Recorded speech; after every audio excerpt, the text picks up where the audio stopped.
Next, we are trying my new recipe for shake-a-cake. Shake-a-cake. This is a special, easy way to make a cake. The first thing we need to do is grease this ring pan really, really well. We have to get into all the little spaces, all the little cracks. I cannot overemphasize the importance, especially with a fancy pan like this, of really greasing it well. And I'm using a butter wrapper. You could use a piece of paper. You could use your fingers. I don't like using my fingers because it gets so much butter on them. But we're just making sure we have butter everywhere, everywhere, everywhere. Lots of butter.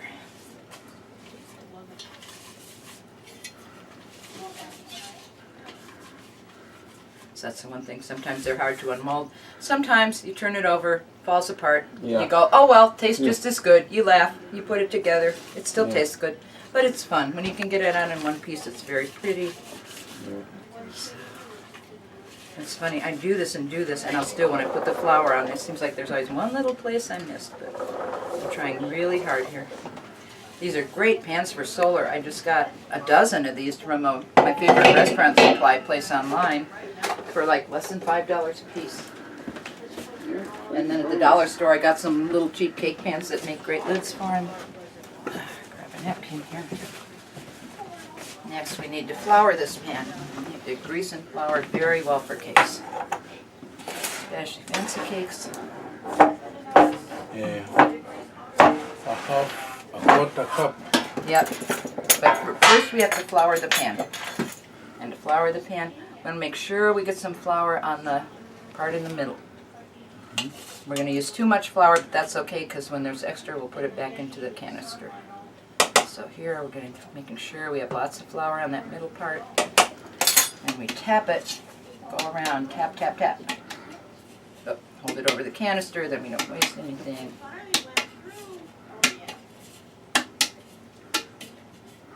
And I'll show the camera in a minute. I need to have it facing me so I can see how well it's. Oh, this is very good. I didn't miss any places this time. Okay, there we have. Lots of flour on the pan, lots of butter on the pan. Got a good chance that our cake will come out in one piece. Yeah. So now, let's see, we go to our recipe. Okay, and we're going to mix the dry ingredients in a small bowl, and we're going ×2. We're going ×2 on this. We're going to make a big cake. So a little bit bigger bowl.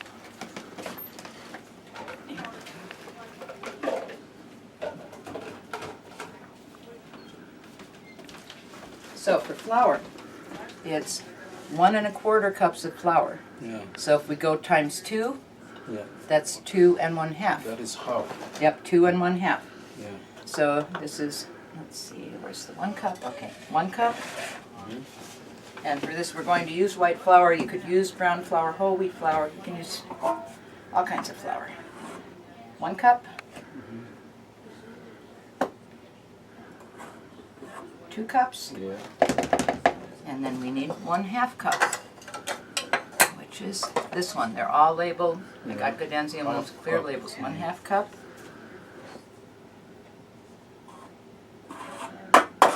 Okay, so that's 2 1/2 cups of flour. Yeah.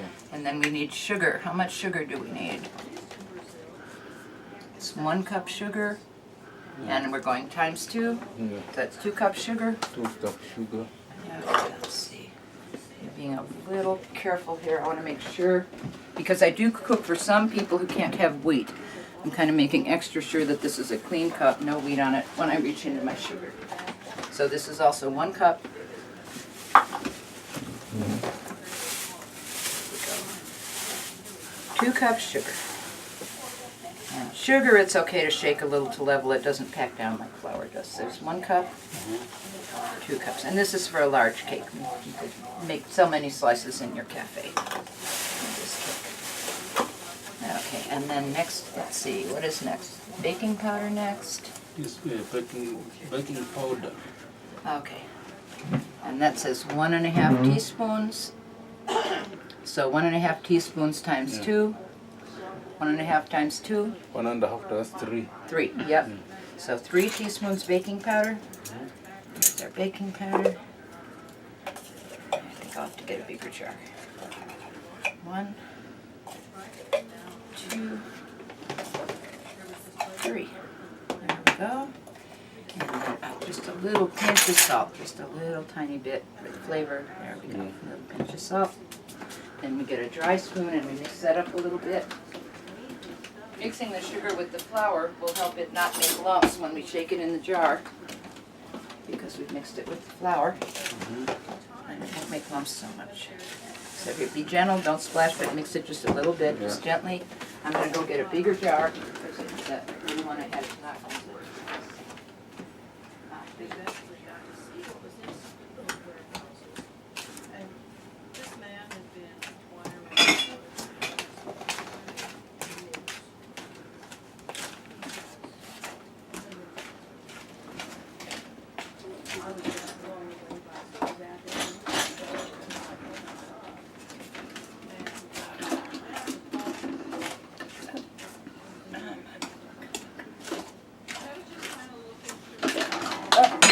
Oh, that got it down.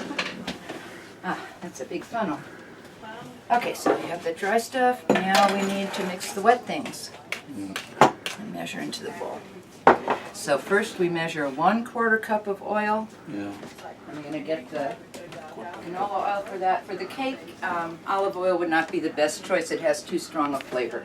You want a mild oil, coconut oil, corn oil, canola oil, sunflower oil, any of those mild oils, and 1/4 cup. That is a 1/4 cup. Okay, this has a mark. It doesn't say 1/4 cup, but that's what the first mark is 1/4 cup. So we go up to that mark. That's our 1/4 cup.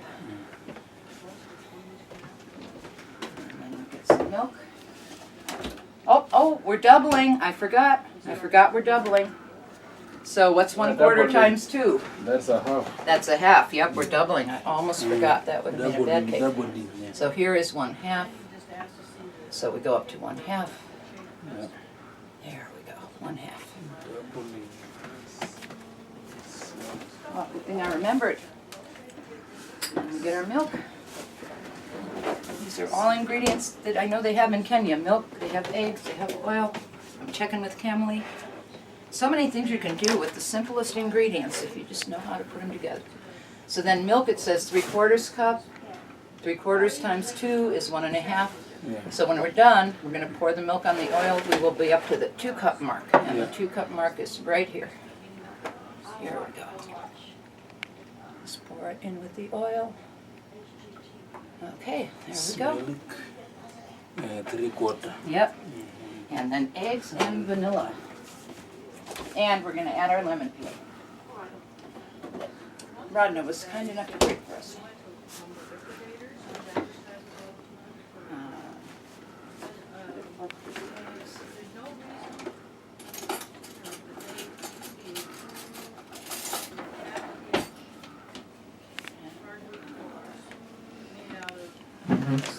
It's open.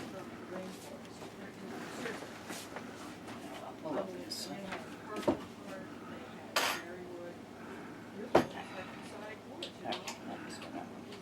All right. So same as we did with the cornbread, except we're going to be careful. The cup is very full here. But we're going to mix that a little. Then we're going to add the eggs and mix a little more. Okay, so 1 egg times 2, 2 eggs. Two. Because we're making a big cake. If we were making